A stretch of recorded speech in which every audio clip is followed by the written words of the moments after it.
All right. Thank you, everybody, for joining us today. We're excited to have you for another of our webinars related to generative AI. Today, we tried to really express to you that this is a session that's where everyone's welcome, but we're trying to really kind of step back and touch upon those that might be more at the beginner level that are looking to get more comfortable and oriented with AI. And maybe winter break is a time where you're going to have a little bit of time to do that. I'm not saying it should take over your break, your personal time, but sometimes we find those gaps are a good time to kind of do a little bit of professional learning that you might desire to do. So that's our goal with our session today. We want to make this very practical for you. So you'll see a lot of examples. You'll have access to a lot of resources. We will make sure, we always do, that afterwards you'll get a copy of the recording, the slides, all of the resources bundled from our session, but also many of the resources that will be shared across this group. With such a large group attending, we tend to get a lot of really great sharing across the group. And I'm already seeing the chat is very active. That's great. And we've got over 300 people. So yeah, a lot of expertise on your side of the screen as well. All right, for quick introductions, I'll start off since I'm already talking. I'm Brett Christie. I'm VP for Educational Innovation and Inclusivity at Alchemy. I've been with Alchemy for the last few years. And prior to that role, I was in higher education for 25 years at the campus level as an instructor and as a faculty developer, and then at the Cal State system level. Have loved bringing all of that experience and expertise with me into my new role at Alchemy and many of the exciting things we're doing to innovate teaching and learning. Excuse me.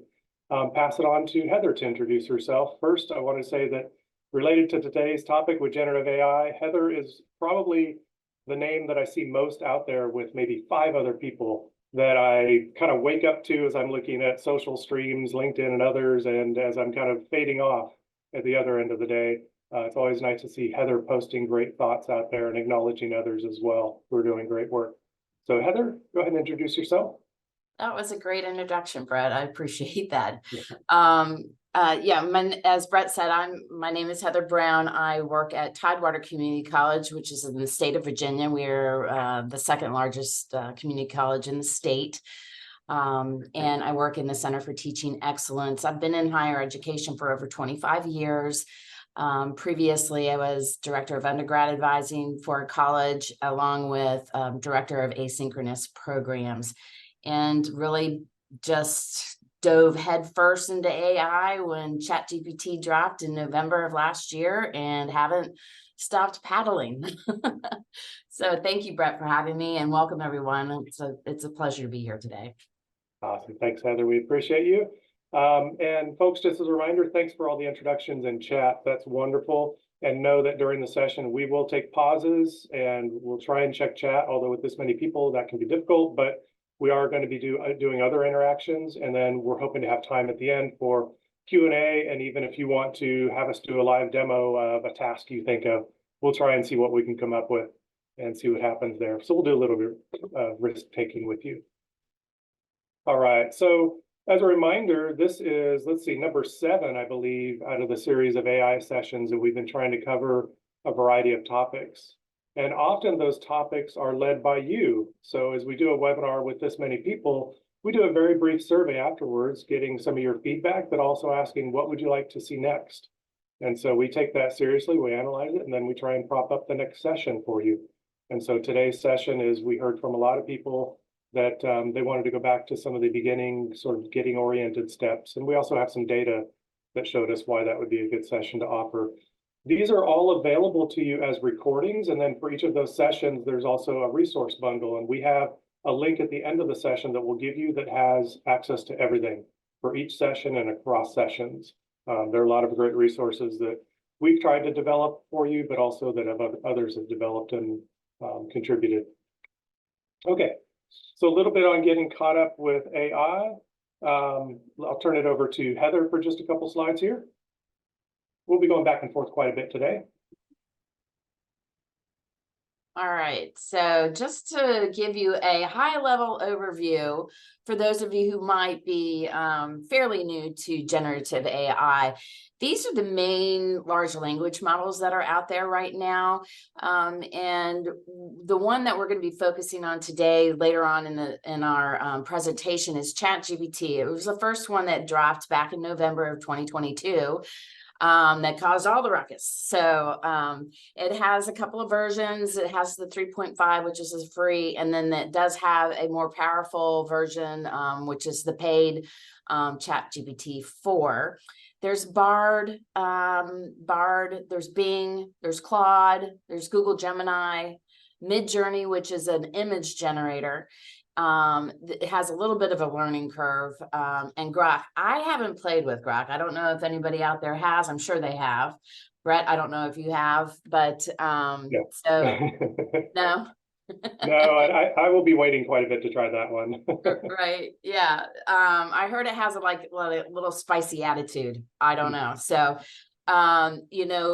for those who don't have the ChatGPT 4 Plus version, Bing AI utilizes ChatGPT 4. So it does have that that version with Bing. But those are the main ones that are out there. There are several other ones out there. Perplexity is one that we don't have listed here. But like I said, for today, we're just going to focus on the ChatGPT large language model. So we'd like to have a poll. We're going to take a poll today, and so think about, over the last few months, how often have you used Gen AI, like ChatGPT or Perplexity or Bard or Bing? 1 is rarely or never, 2 is infrequently or monthly, 3 occasionally, weekly, and 4 regularly or daily. I think there's the Zoom poll is up now. If you would answer in the Zoom poll, that would be fantastic. Great, and we're at about 80%, so we'll just hang a little bit further, and I see a couple in the chat. That's great if you need to do it that way. Yeah, and Heather, since I was in the last session where we did this, I can maybe narrate over to tiny bit. Great. I don't have I can't see the results. Oh, yes, that's host. I've got it. So I got you. Yeah, when we did this last time, about a month ago, we saw a very smooth bell-shaped curve across, let's say, familiarity levels, if you will.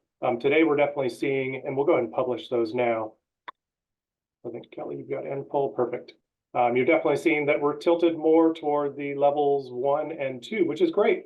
That's who we hoped. We want all to be able to come and learn anything, but we definitely wanted to serve those that are newer to ChatGPT. So that's great that we're seeing about 57% that say they're at level 1 or 2. And so what we want to do is, I'll go ahead and stop sharing the poll results, is let's go on to the next phase. Heather, feel free if you want to take that one again.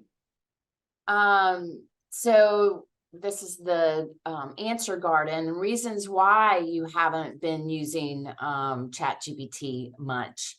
So you've got the QR code that you can scan. And then in the chat, you should have the answer garden link. So if you would, if you were a 1 or a 2, we'd really like to get a feel for why it is that you're at those levels. And for those sorry. No, go ahead. What were you going to say? Those new to Answer Garden, it's really just put in kind of 1 or 2 word answers, and you can answer multiple times. You can submit multiple times, and we'll get that tag cloud to see. I was on sabbatical. Love that one. Best reason ever. Yeah, it is. Congrats and stop bragging. Love it. Okay. Privacy concerns. That's a big one. Yeah. Right? We can touch on that briefly. Privacy, yeah, that's a reality for you and for your students as you might be using it with them. Yeah, it's important to check out each language model to find out what their privacy policies are. I know for ChatGPT, you can turn off your history. You can tell it that you don't want your data to be used in training, and it'll delete it. So each language model is a little bit different than the other one in terms of privacy. Great. And I saw not enough time to play in the chat. Yeah, Yeah, I love the word play. I love that yes, came up. And so I do hopefully you'll too. find space to play. And that's what it's all about, is playing with the different models that are out there. Just play Yeah. around and see what it's all about. Yeah, be curious. We'll talk about Yeah. that. Time being the biggest one, absolutely. And those that know us, we've been focusing heavily for over a year now on ways to give time back. We're trying to really make things more and more efficient. And so AI is one way of doing those as you become more familiar, but there's a time investment, of course, on the front end to then get the returns of the time savings. So there's that sort of hurdle to get over, and also the learning curve is part of that, of course. So no time to explore, little need. Yeah, maybe. Yeah, And then that could be little need compared to what you've been able to learn so far. Maybe as you learn more, you'll see the need and where it can play a role, but it's not for everyone. Okay, I'll do one last refresh and then jump us back and keep us moving forward. But thank you for that. And we'll capture this and it'll go into the slide for anybody who may want to repurpose this. Again, given that we've got such a large group today, almost 400 people, then this is a pretty good snapshot that you might use for a conversation as well locally. Okay, thank you, everybody. All right, and let me get us back here. So I'll talk briefly about some of those reasons that you saw on the answer garden and in the chat. Is for 2 to 3 years, we're in the middle of a pandemic and all the things that happened to us professionally and personally. That was a major disruption, and that happened during the pandemic, but we're still feeling the repercussions coming out. And then we start to feel like, okay, maybe I'm getting adjusted to these newer modalities and student needs and things like that. All of a sudden, November 2022, here comes generative AI, another disruption. So I've been, for 6 months or more, been calling this kind of that we're in a double disruption right now. And there's more than that. You know, some of you might be really in tune to environmental things that are happening. That's another disruption. So, but I'm focusing on just sort of 2 things as we've been looking at this work. So this is, and I'll go ahead and jump on this one real quick. This is just something that came up in the last 2 weeks. Nick Janos from Cal State Chico, he and Zach Justice do a lot of blogging related to generative AI. And this was an interesting one related to disruptions and looking at Christensen's model, where there's that phenomenon by which an innovation transforms an existing market or sector by introducing simplicity, convenience, and it said accessibility, I say access, and then affordability in an environment where it's typically complicated and high cost. And so that's where we're seeing a lot of friction, where things are moving very quickly in the realm of generative AI, but often in education, we can only move so quickly or so slowly, depending on how you look at it. So we're trying to uptake something that's very quick and understand it. Okay, so if you want to read that post, that's something you can access through our slides later. This is just a really quick timeline looking at some of the things that people might be interested if you haven't followed closely. The launch last November of ChatGPT via OpenAI. Already in January, it had co-authored a peer-reviewed article. It was passing MBA and law exams. The user base surpassed 100 million in February. Plugins started happening, which could add additional features, additional opportunities for startups and things like that. In June, there was a great leadership forum and a report from WCET showing that only 4% of campuses actually had an AI policy. Through fall, that's moved forward, but we're not going to focus on policy today at all. We're going to focus on guidelines mostly, and Heather will have some great recommendations there. People in summer saw traffic dip, and so those that were the naysayers thought, great, this is ending. But no, it's because people had sort of unplugged for summer as far as education, schools K through 12, et cetera, because it clicked right back on in late August and into September. You can see many of the other things. I won't cover them all. We're getting into voice and image capabilities very heavily now. That's working well. And that's probably enough, I'll say, in our 12-month scan. There are other calendars out there that have a lot more details, but I just wanted some highlights for you today. Okay, so a general check-in regarding ChatGPT specifically now. So this is definitely a high level overview. There are literally hundreds of generative AI tools out there, but today we're going to be focused on ChatGPT and its generated output. It's truly a transformative technology. It's ubiquitous. It's everywhere. AI is. And so generative AI, it is it's a text predictor. So it is going to, based off of your prompt and the training, it's going to predict the next word or the next phrase that makes the most sense. I think Dr. Ethan Malik from the Wharton School even said it's a text predictor on steroids. So, and I say that because it doesn't truly understand like you and I understand. So when it's generating content, it is predicting, as I said, the next set of words and phrases, which it leads it to hallucinate. So you might have heard the term hallucinate. And what that is it just sounds factual when it really isn't. So you, as the subject matter expert, might read something that it generates and you're like, well, that doesn't make sense. So that's not true. Like I said, it's a text predictor, but your students don't realize that. And so if they're utilizing a generative AI tool, it's very possible that they're taking that product, that generated content, thinking it is 100% factual, when in reality, it may not be. So it's really important to know about the hallucination that does happen. And so also with generated content, there are biases present, and not mainly, but imagery, that seems to be a really big place too with biases. I don't know if anybody's played with any of the image generators, but if I were to go into Dolly, ChatGPT, and ask for an image to be generated of a college professor, you would probably end up getting an older white male with glasses. So I don't know if anybody's experienced that, but it's if you go into Bing AI, you can play around with the image generator there, and you'll see what I'm talking about. And I'm just going to briefly touch on AI proofing your assessments. There's been big discussions on AI detectors, and people are all over the map when it comes to AI detection. And there's several tools that are out there.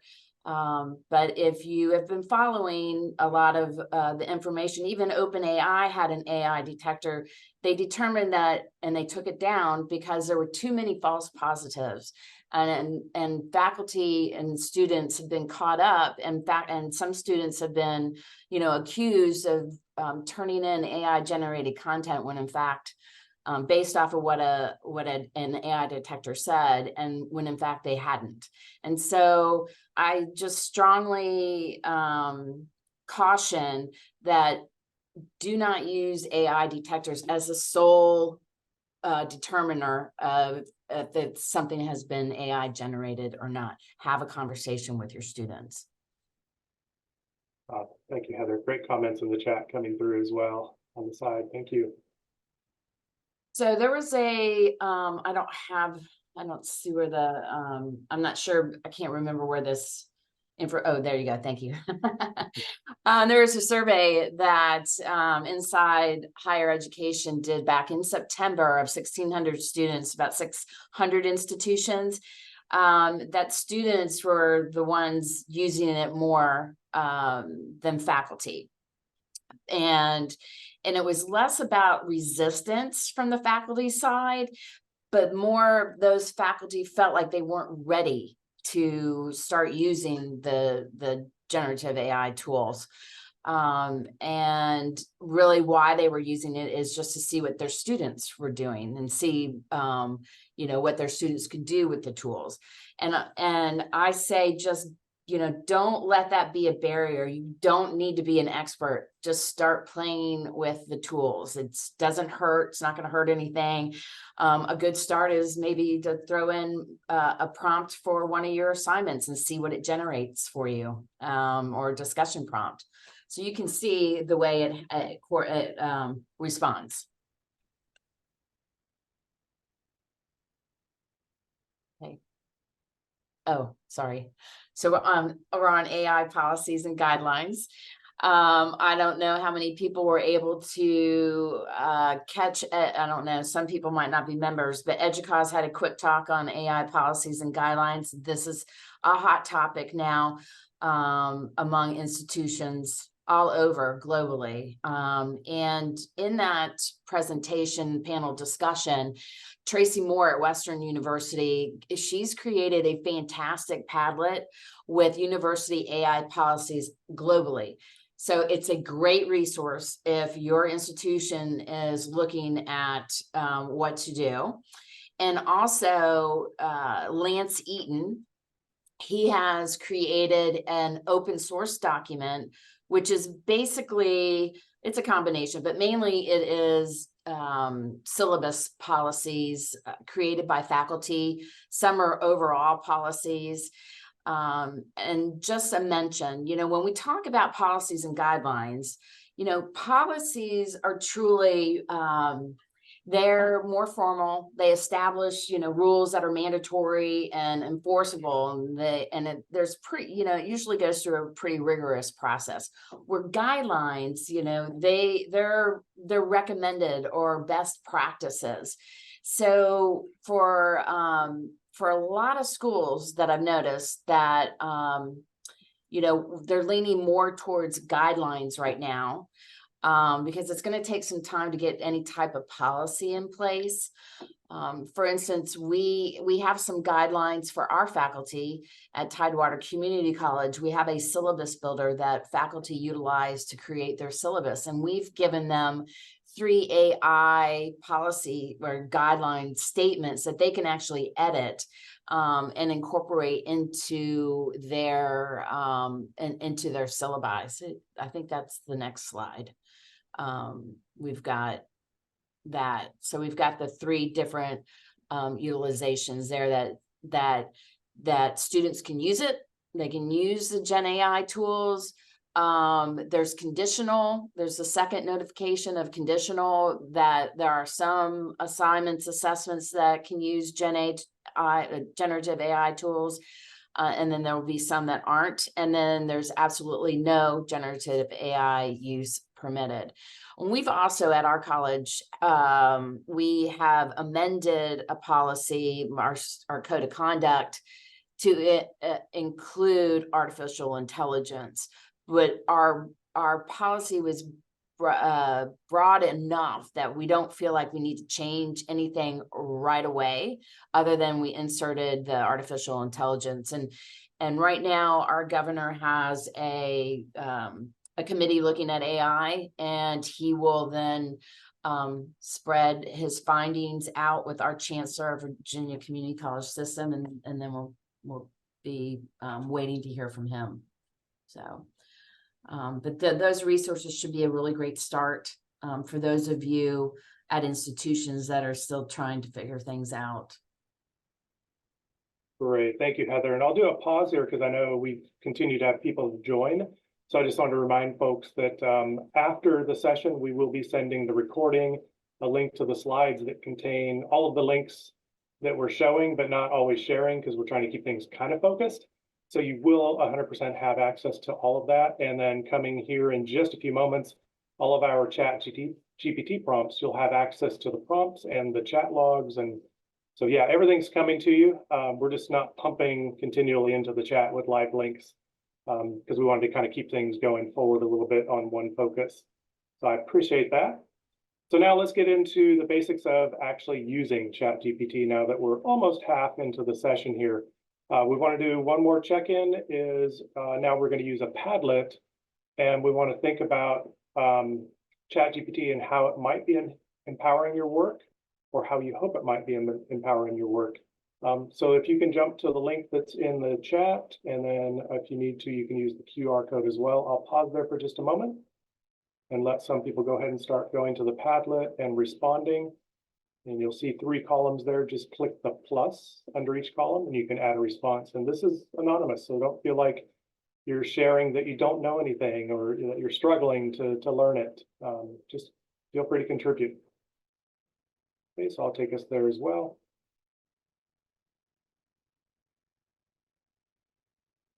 And this is great to get your input in the moment, but also you'll have access to this Padlet as well. So you can kind of, again, scan what some of the issues are. Let's say you're a CTL director, boom, then you've got kind of a scan of some topics, issues, barriers, whatever it might be. Saving time coming up again. Yes, we all need that. And, you know, we've done so much good burnout research, and you've heard a lot about burnout out there. The majority of people feeling they are absolutely burnt out. The majority of instructors feeling like they just can't teach effectively. They've told us that explicitly. So how do we get time back? And this is a way. There's an investment, but there's a way certainly to get time back. And we'll demonstrate.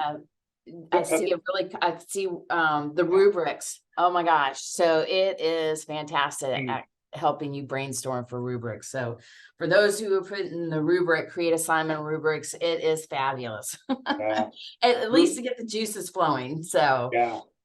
Rubrics are great, and a lot of people know the benefits when they get to the point of having a nicely built rubric.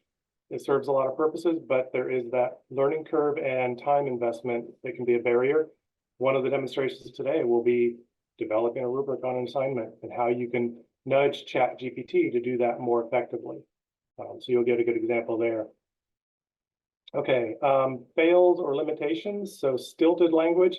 Yeah, it'll use certain terms. It's easy to clean that up. So you're going to get output that's going to be hopefully 80 to 90% of what you like once you're comfortable using ChatGPT and you've learned to be fairly skilled at it. You'll hit that 80 to 90% of this is great. I just have to make some modifications. Boom. That's still a big time savings, even though it's not going to be perfect. Fabricated, those hallucinations, they'll get you to believe certain things. Absolutely. Yeah, it's hard. You can't purchase upgrades at the moment. There's a stall there. Yeah.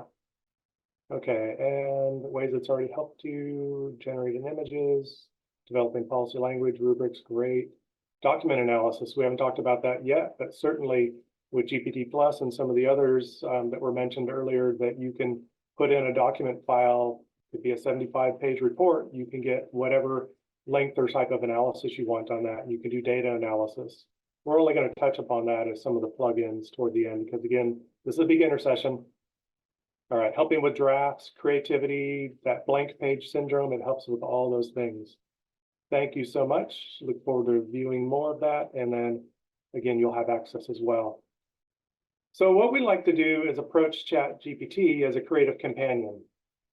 Try not to think of this as being a different entity or system. Try and think about it coming into your workflow, the creative companion. You've got this teaching assistant, this research assistant, this colleague that can work with you, however you want to think of it. And these are the types of tasks you can do. Often it's, so text oriented, write this paper, write this summary, whatever it might be. But there are a lot of things it can do besides that. Gamify pops out. You want to take an activity or a resource and turn it into a game or whatever it might be. More gamified aspect to it, translating things, leveling it up or leveling it down. Saw Todd the Kryjik on here. I think of zone of proximal development. For me, that's the power I see going forward with generative AI, is how can it do personalized learning, where for so long we've struggled with using systems for math to help students maybe go back and remediate on something and then move forward. Instead, this can be more personalized. I was trying to think of adaptive learning, that was the term, but this is going way beyond that. Okay, feedback, personalizing things, all those. So we're going to give you some demonstrations, but let's talk about effective prompting.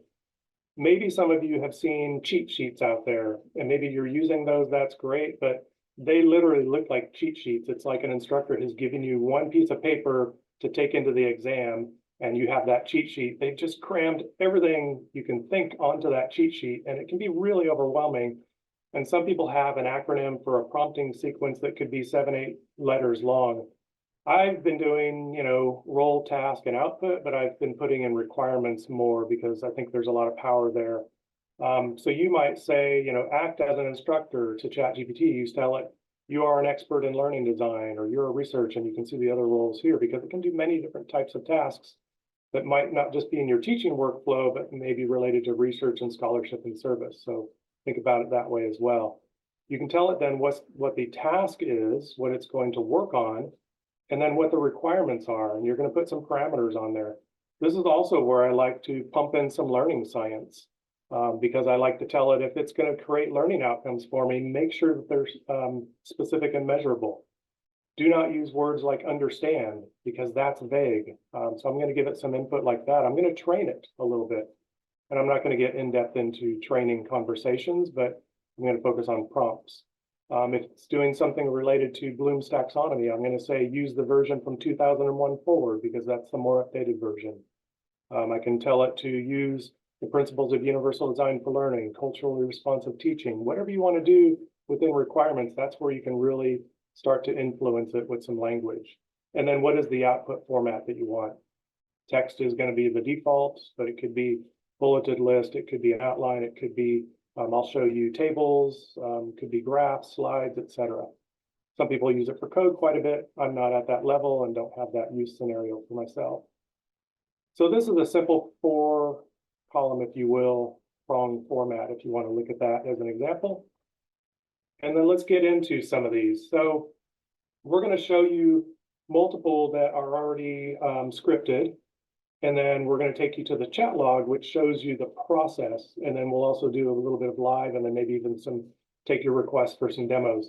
So this is what a ChatGPT prompt looks like, at least the way I've been writing them, and you'll see Heather's as well. And I tend to talk to mine more than some people might, because I want it to be more of a conversational thing, and I want to inform it as much as possible, and I want my language reflected back into the output. Also, I tend to talk very positively to it. I thank it, I ask it nicely. I just feel like anywhere in the universe, even if it's going into a system, wherever we can put positive, then that's great. And it also kind of keeps me thinking positive as I'm working.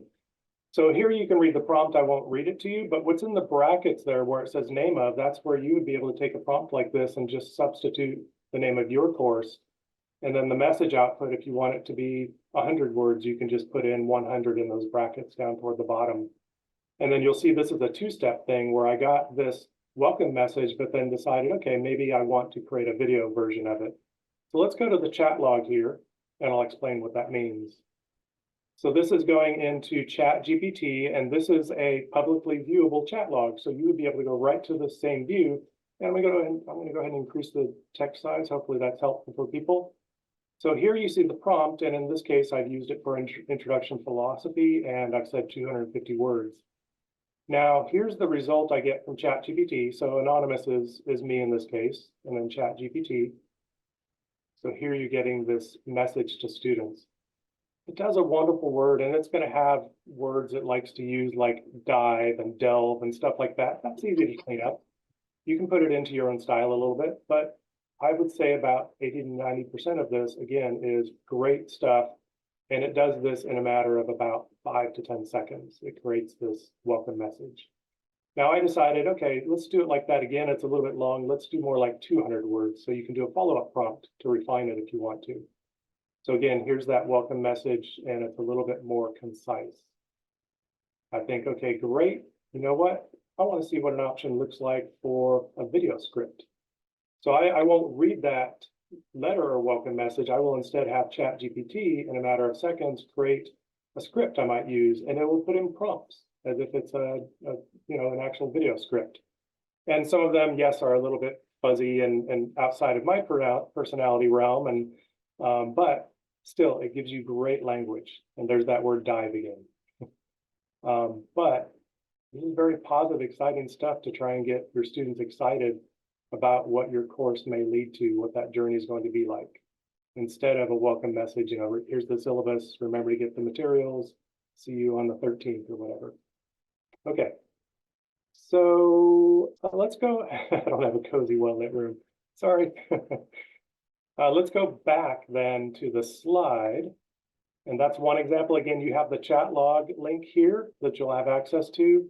And you'll also have the slide here if these prompts are useful for you to just paste in your information or to modify and use this as a starting point. So I have found this to be a good example, a good starting example. Let's look at the next one here. You want to create a learning activity. You've decided, hey, I just need to really get off the stage and get students engaged more. So you are a very accomplished teacher of the college course, and then you put in the name. You are excellent coming up with creative, engaging learning activities that are inclusive and motivating the students. Please provide 5 of your best ideas for an engaging learning activity focused on, and then whatever the key concept is that you're touching upon at that time. Okay, and so I've got the example here, and I also extended that a little bit, and you'll see. So here's that same prompt. Here's what ChatGPT generated very quickly. It also gives like, yeah, hey, this is a great idea. Let me do that for you. So you get that interplay back and forth. So you have these 5 ideas, and it's not giving full instructions, but it's giving you a sense of what you would be asking students to do, what you could ask them to do to accomplish this. So now I got down to the last 5, and I said, okay, great, very intriguing examples. I'm most curious about trying the brand revitalization project with my students. Let's have you focus on that. Groups of 4, create a student-focused assignment description, a few assignment objectives, guidance for the project, how to divvy up the workload, how to have roles, all those things that can be problematic or challenging with group work. So here's the response. Again, I'd say about 15, 20 seconds this was generated. So there's your opening statement to students. Here are the objectives. Here are the components of that assignment, and then here are the roles to distribute workload, and then a reminder that each member should contribute to the final presentation, and then here's the breakdown of guidelines for them. So again, you can take this, polish it however you want, put it into your LMS, good to go. So hopefully that's helpful as an example. Feel free if there are any questions or comments, and we'll kind of keep going with some of these demonstrations here. All right, so I'm going to turn it back to Heather for a couple that she'll share. All righty. Is So this one, let's see, yeah, presentation? yeah, we're on presentation. Yeah. Okay. You can ask it for a presentation assignment. And as you can see here, you know, I think Brett, you had done this one, right? And so, you know, go ahead and click on the chat log. You would put in like a course description, and then it gives you. Yeah, so the prompt was the first few lines, and then here's where you can paste in your course description. Okay. And then here's more prompt now that you have the context. Here's what I'd like you to do to create the assignment. So you kind of sandwich that together to give it context and directions. You took that from your class, right? And so it starts giving you the outline of 50 to 20 sample topics that students can choose from. It's just an excellent way to help you brainstorm. You know, I think that's what really hinders us sometimes is trying to come up with all of these choices. And so when, you know, and like Brad has says, this is done within seconds. So we're not talking minutes, we're talking seconds, which is fabulous time saver. And then it outlines for you all the different point levels, and then gives you, there's the rubric table, which is awesome. And I'll give, I see a chat comment. Yeah, that's a long prompt, absolutely. Yeah. But again, a big chunk of it is the course description. And also this is very detailed because I'm going from presentation assignment to standards, to directions, to rubric table, and I want it to do good stuff. And so I'm investing in that prompt, absolutely. So that's a skill you can build, and that specificity is going to be garbage in, garbage out. You want to have the best results possible. So here I said, give it a rubric table. That's not a rubric table because it doesn't give information for each of those standards, right, and according to each of those scores. So I had to do a little bit of cleanup. So I said, I want you to combine the instructions for effective presentation into the rubric table where the point totals for each rubric table cell are listed parenthetically. So I wanted to combine the rubric table with all of these standards like it should have done for me the first time. So I just had to nudge it a little bit. So certainly I'll integrate it. And it started doing it instantly. And now when I saw these 15, 10, and 5s across the top, I thought, uh-oh, it's screwing it up again. But no, it did correct it down here in the subsequent rows because it knew that visual preparation delivered was only worth 10 or 7 or 3, depending on the level. So it did clean things up. I just had to nudge it in the right direction one more time. And then I said, looking good. Now I'd like a list of feedback comments according to each of those levels. So I can do a little bit of general copying and pasting, and then I can add on personal feedback as well. So it can help to make that roll of feedback quicker as well by using that rubric and these aligned feedback comments. So the table, yes, the table is automatically generated. I had to be very specific, and tables are tricky. And that's part of the reason why the language is heavy in the prompt, because tables are tricky. You want a good rubric, otherwise it's not going to be useful, and you're going to walk away from it. So there's a lot of context here that can certainly be useful, and then you can just pull that out and manage it. You can take the assignment descriptions into the assignment function of your LMS. You can have the rubric tied to learning outcomes, module outcomes, however you want to leverage Canvas, etc. So there's a lot here to work with, but again, it's taking you very far. And then I said, okay, I want the actual assignment instructions. This is what I want the students to see to actually be able to do the work. So there's a lot of elements bundled here together that you can unpack. Okay, so hopefully that's useful as, going more in depth on something by taking it deep. Okay, let's see. And I know we're doing a lot of back and forth. Let's see, this one will be me. So what about images? Sorry, there's a little bit of fuzziness on that one, but let's take an image like human memory. And there's a few different reasons why you might want to work with ChatGPT to break this image down.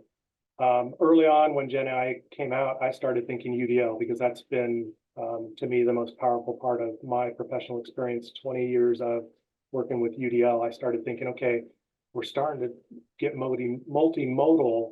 We're starting to be able to take things from text to image to speech to video and back in different ways and translations. UDL, great. Access, great. So what I'm going to do here is go ahead and back out of the presentation because I'm going to do some live demo on this one. And so I'm just going to grab, and you would have access to this as well. Looking at the time, we've got a little bit of time left. Great. So I'm going to grab, step one would be to upload the image. This is for ChatGPT 4. I need to be transparent about that. But I want to give you a sense of something simple that you can do with ChatGPT 4. So here's the actual prompt that I'm copying right now. And I'm going to grab that, and I'm going to go into ChatGPT. Let's see, let me go into my live instance over here. Okay, and this is what ChatGPT Live looks like. If you haven't explored it before, you have your sidebar on the left, which has all your prior conversations from most recent on down. So I have a lot of these examples propped up that we're looking at today that I could show live, and I'm going to do a live one as well. And then I can go back through my different conversations as needed and repurpose those. For now, let's just go ahead and do a live chat. So I'm going to click the paperclip. And I'm going to grab this human memory image. And it's going to intake that. And then now I'm going to put in my prompt. For this image, I want you to create a text-based outline with brief explanations of each image object and the relationships between the objects in the graphic. I have it generate. And again, we're live real time right now. Here it goes. Even though there's funky word wrap in the original image, it gets it correctly. So now you've got an outline format of the image that can be used for different study methods, different preferences for students. You have a text accessible version that you can provide. It does great with creating alt text for images. And I have a prompt that I use to tell it to use the WCAG standards, WCAG standards, the high standards for alt text on images. So I've actually been applying that through prompts. Because doing alt text can be tricky and takes a lot of time. Well, here's where it can do it. And of course, some programs are starting to do it automatically and suggest them. And you can edit those. So here we've been running maybe 20, 30 seconds and it's completed it all. And it's got this good outline.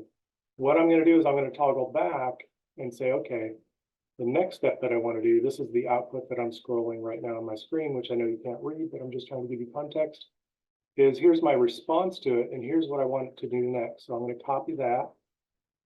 I know I'm jumping around, but again, we want to show live stuff as well.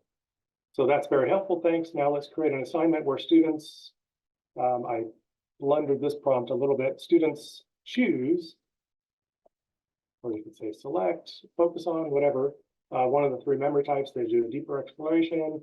It could be a 1-page paper, 2-page paper, let's say 2-page paper, double spaced, worth 10 points. Here's the assignment title. Okay. Actually, that's an artifact. And I say go. So I'm going to scroll down and you can see real time again. It's thinking back up through the conversation and producing the results.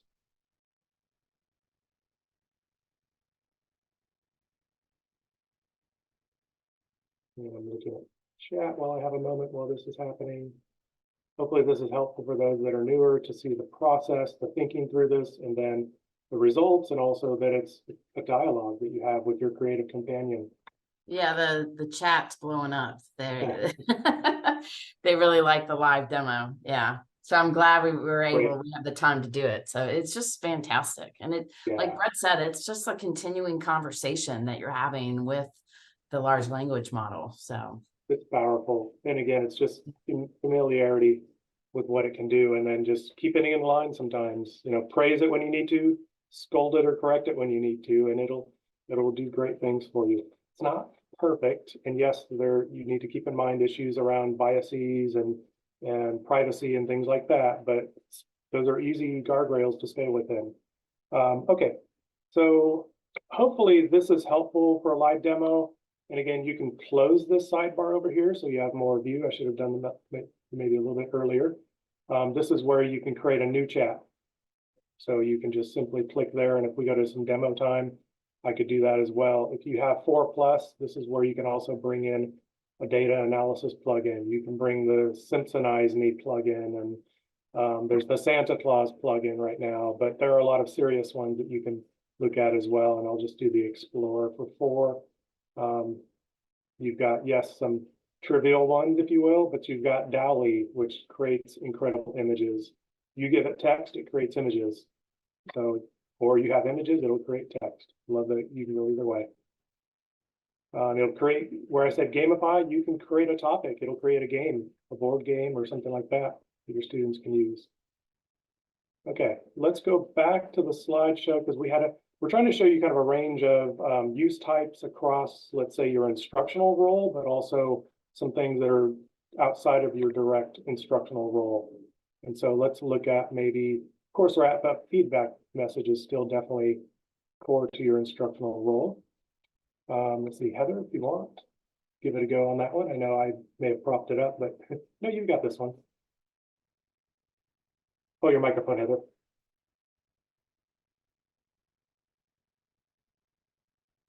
sorry about that. I was saying we've got like 10 minutes left. So for the end of your classes, I always, I facilitate a course for faculty, and I always like to end and give a nice positive message to my students. So to the learners. And so I created this prompt. And it's not in parentheses, but where you see anyway. So this is the farewell to my class. Yes. So where Brett's highlighted the instructional design 100, you would just put in the name of your course or whatever you want to put in there.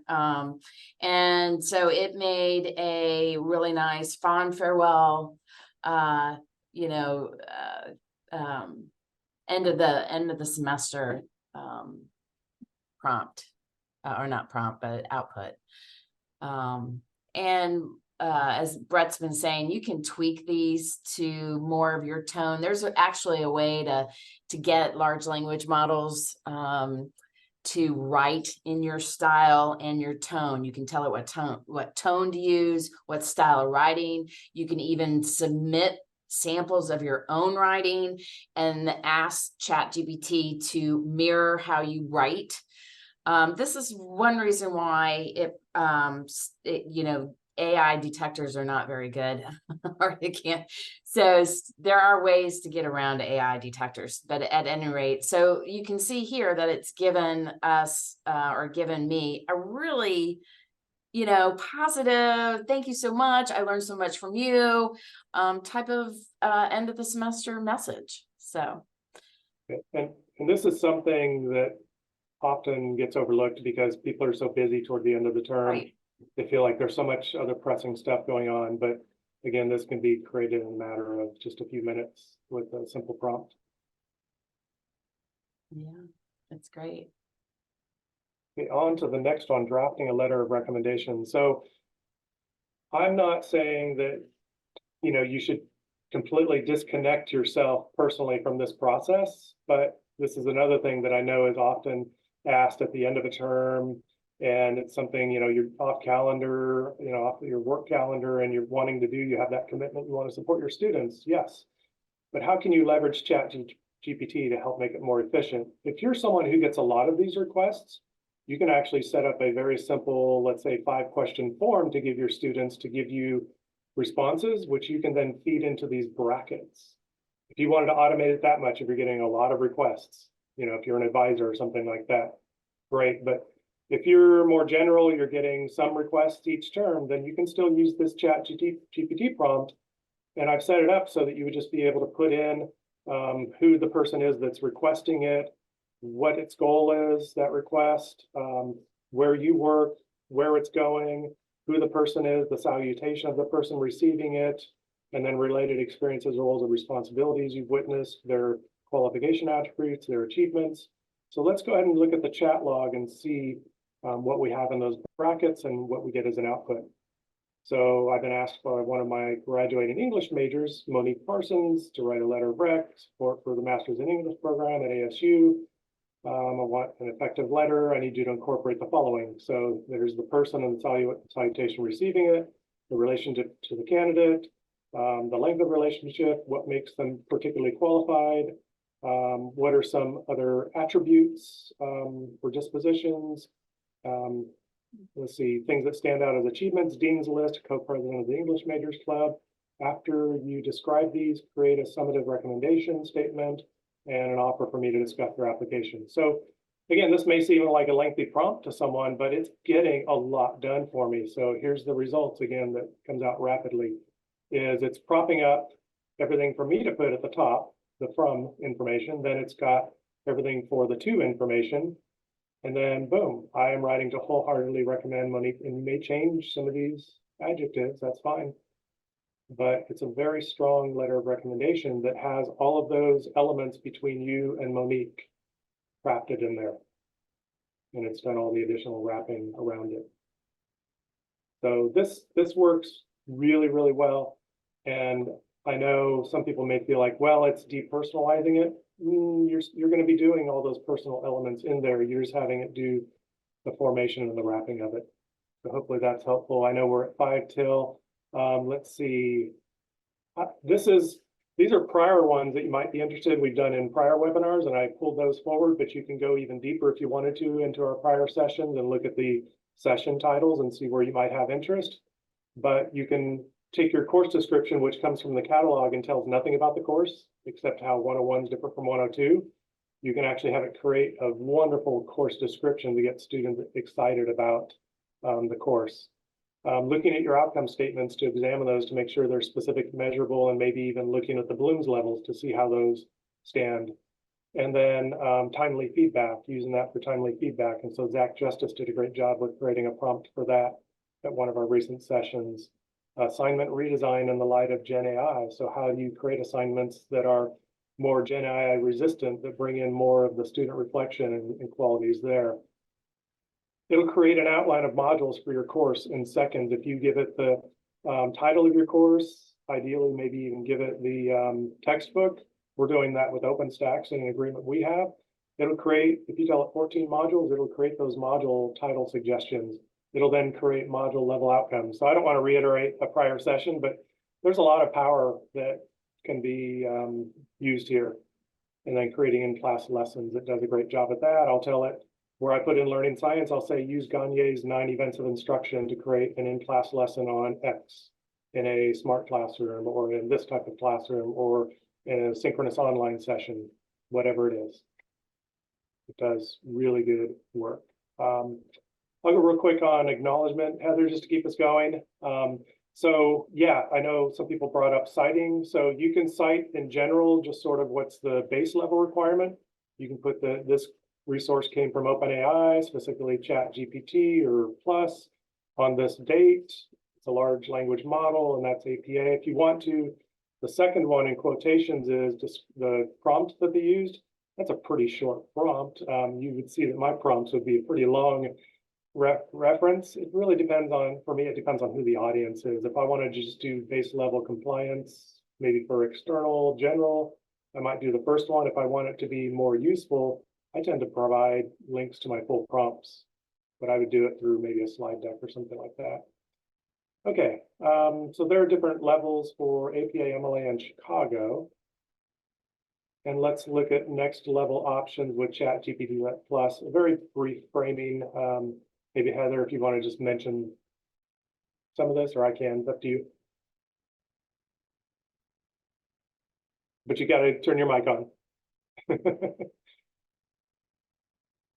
Sorry, my mouse is really sensitive, so it's all over the place. There's been some chat. I've put some stuff in the chat, but Right. you know, is ChatGPT 4 better than 3? It is. It runs faster. You have more access. The training data is up to, I think, April 2023, whereas ChatGPT 3.5 is I don't know, January or something. So it is more accurate. And it incorporates DALL-E 3, which is the image generator. You can upload documents into it. You can do data analytics. It has literally hundreds of plugins that it can access.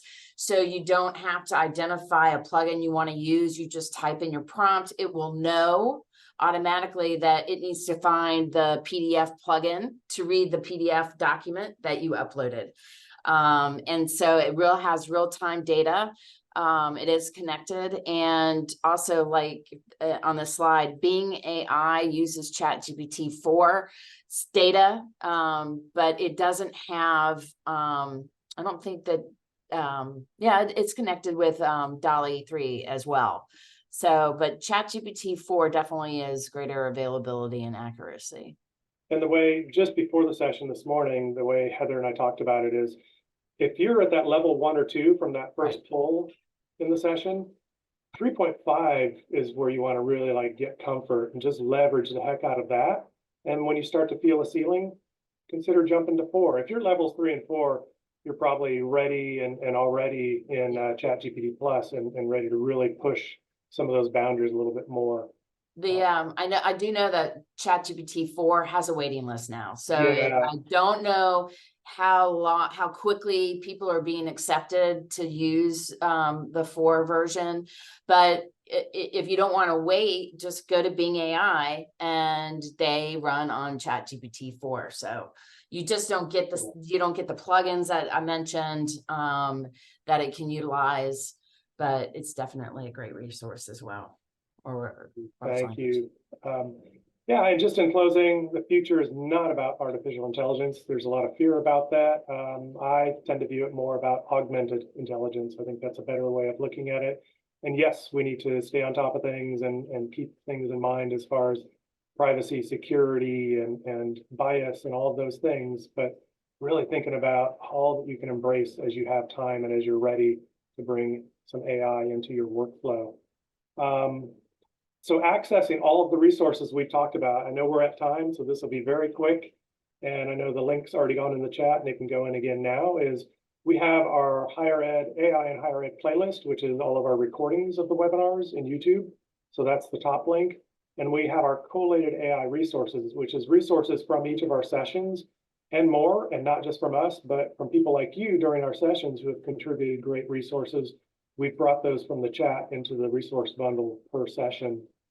So again, you'll be getting the recording from this session from us automatically, access to the slides, to the resource bundle, all of that coming to you within days. It's usually a Friday, Monday type thing, depending on workload, but we'll get it out to you real soon. I want to thank Heather for her time and expertise and being a partner in this. And I want to thank everybody in attendance for being here with your thoughts, energy, and contributions. Thank you so much, and have a great holiday season.